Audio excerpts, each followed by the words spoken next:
All right, so today we're diving into a story where the final whistle, well, it wasn't really the end of the game. We're talking about a massive football championship that was decided not on the pitch, but in a committee room. And get this, it happened almost 2 months after the trophy was lifted. It's a wild one. Let's get into it. So just try to imagine this for a second. Your team just won the Continental Championship. The streets are packed, everyone's celebrating, and then, 2 months later, on March 18th, you wake up and bam, the news hits.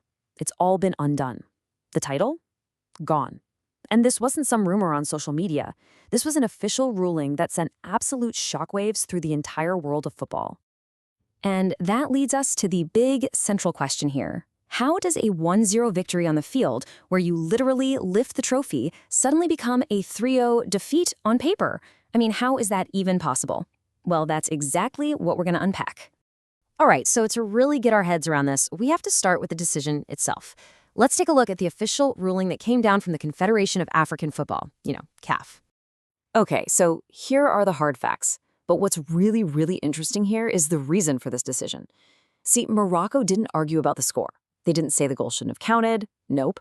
They appealed the conduct of the Senegalese team.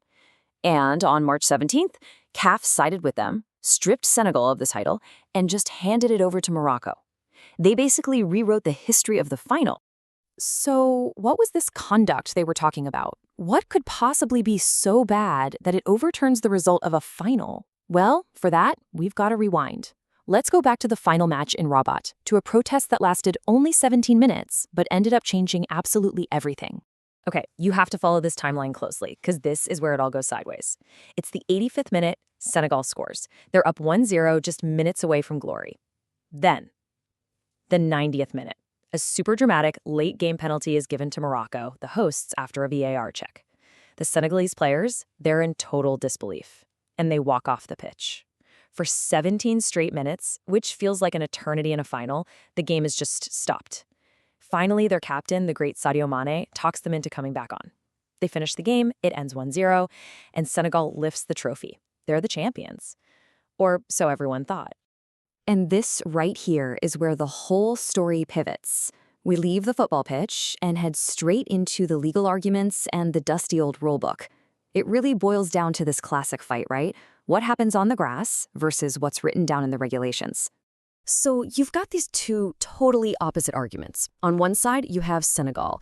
Their case is pretty simple. Look, we came back, we finished the game, we won 1-0. The result on the field is all that matters. But then you have Morocco's appeal. And this was, you have to admit, a very clever legal strategy. They basically said, forget the final score. Instead, they zeroed in on that 17-minute walk-off, arguing that that act alone was enough to violate the tournament's own rules. And here it is. This is the smoking gun they used. Article 84 of the CAF regulations. And let me tell you, it's crystal clear. It says that if a team leaves the pitch without the referee's say-so, they have forfeited the match, period. It doesn't matter if you come back 5 minutes later or, in this case, 17 minutes later. The rule says the moment you walk off, that's it. The act itself is the foul.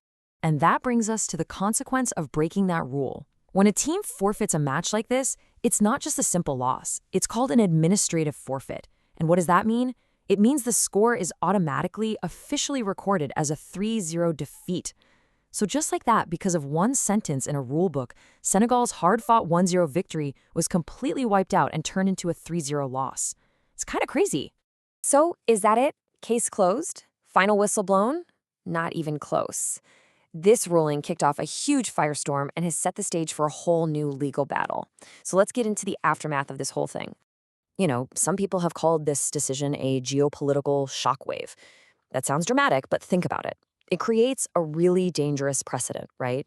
It kind of suggests that you can lose the game on the field, but still win it in the boardroom, just by finding the right loophole. It makes you start to question things like influence and soft power inside these big sports organizations. It really undermines the whole idea of winning it on the pitch. But listen, this fight is definitely not over. There's a process for this. The Senegalese Football Federation, the FSF, they immediately rejected the whole thing and filed their own appeal. So now, the whole mess is heading to the highest authority there is in the world of sports, the Court of Arbitration for Sport, or CAS, all the way over in Switzerland, and their decision will be the final word. So while we all wait for that final verdict to come down from Switzerland, we're left with this really big, fundamental question that gets to the very heart of what sport is all about. It makes you wonder if the result on the field is really secret anymore. I mean, when the rule book is used to overturn the actual game, who really wins?